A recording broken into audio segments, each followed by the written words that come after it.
Hello? I've got so many questions. It's going to be easy to sort it out because all of your questions dovetail together. They all come from the same premise. Yeah.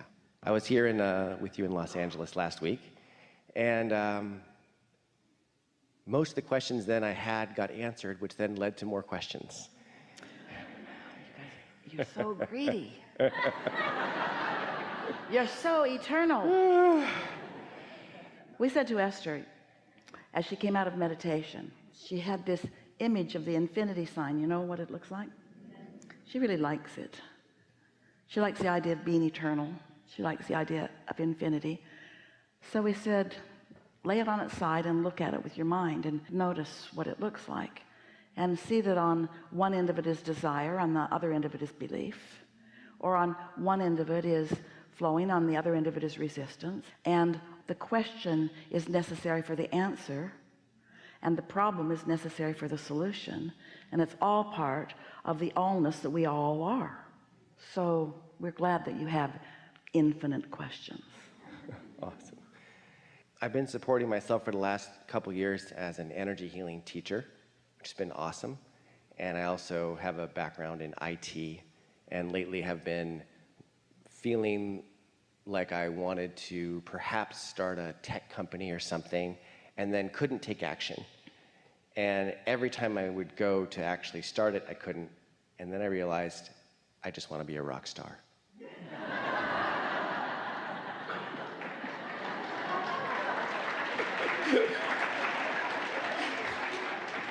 Well, it might be that there are other desires that are in the way, like energy healer, rock star, or IT guy.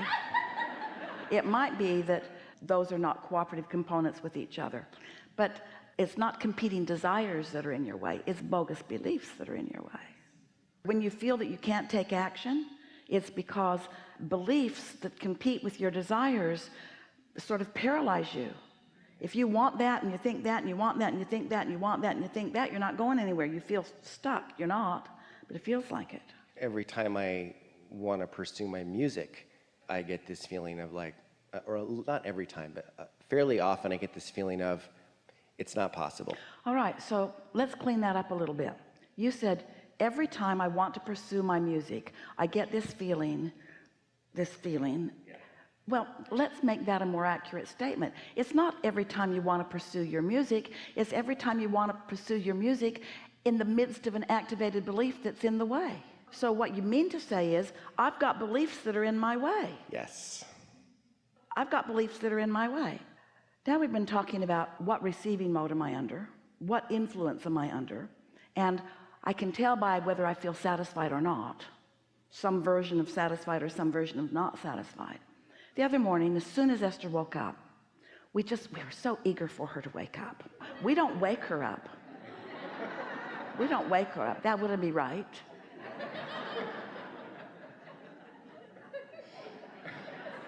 We just feel so frisky it wakes her up. So as soon as she woke up, while she was perched at the top of the hill where it could go either way, we thought a thought in a really strong way. And because she was in that non-resistant place, she picked right up on the thought. She was in the receiving mode and she received our thought. And our thought was, take your notebook. She has one by the bedside every night. So she took her notebook, it's a yellow pad, and we encouraged her to draw a line down the middle of it, and on the right side write the word satisfied, and on the left side write the word not satisfied. And then we encouraged her to think of something that she feels satisfied about. So she wrote it down right away, and then we said draw an arrow that away. So she did. And then something else, something else, something else, and then she thought of something else. It just came to her, and as she thought about it, she felt what you were describing, not satisfied. So she drew an arrow to the not satisfying direction. And what it was about was, the office is closed on Monday. because in a very inspired moment, Esther thought she would like her San Antonio staff to have that extra day with pay to do something nice for themselves. And they were all delighted about it. And Esther was too, when she was under that influence. Best idea ever, till they don't get their work done. They always do, but good idea. But Esther was there on Monday, and she met the FedEx truck at the gate. 3 Mondays in a row, something happened that shouldn't have happened. They shouldn't set things in motion that I have to tend to. I've got Monday off too. So that's what was on her mind. I think I'll just open the office on Monday again. Yikes. Didn't feel satisfying. Felt a little like revenge. And then she thought to herself, what influence am I under? I know what influence I was under when I decided to do that. But now that I'm thinking about taking it back, which felt terrible, what influence am I under? So it was very clear to her. She can take any action that she wants to take, but what influence does she want to be under when she makes the decision? So that had happened a few days before, and so now on this morning, that's the subject that she felt dissatisfied about. And then she thought, all right, is there anything to do with that subject, which includes staff, grounds, buildings? Is there anything about that subject that I feel satisfaction about? Oh my. So many things. She filled 2 pages with things that she feels satisfied about. The dissatisfaction came because of one thought, but the satisfaction was so much more. So much more that she was actually happy for having a dissatisfied thought that caused her to ask the question, do I have any satisfied thoughts? And oh boy, did she ever get some momentum going. Did she ever clean something up with that, you see? So let's play that game with you. So the idea of the music, really satisfying. Yes. Sometimes. Now, give us the thought or the sentiment or the belief, call it whatever you want, that makes that unsatisfying feeling happen to you. I can't make money playing music. Well, that'll do it.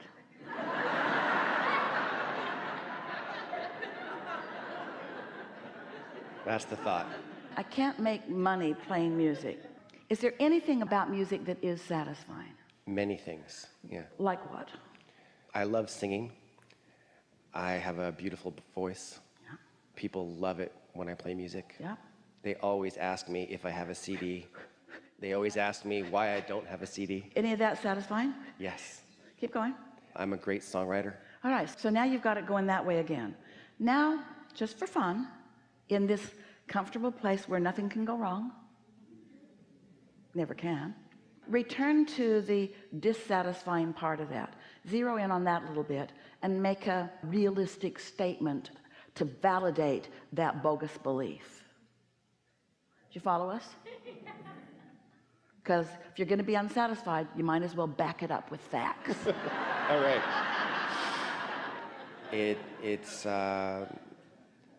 It's hard to get a following, get your name out there. If you sign a record contract, the deals are extremely exploitative and you get 12 cents a CD. Even if you sell 1 million CDs, you're still in debt to the record label. A lot of stuff like that, basically. Kill me now. Yes. So none of that's satisfying. No. No. Is that true of everyone who plays music? No. Really? You made it sound like it happens to everybody like that.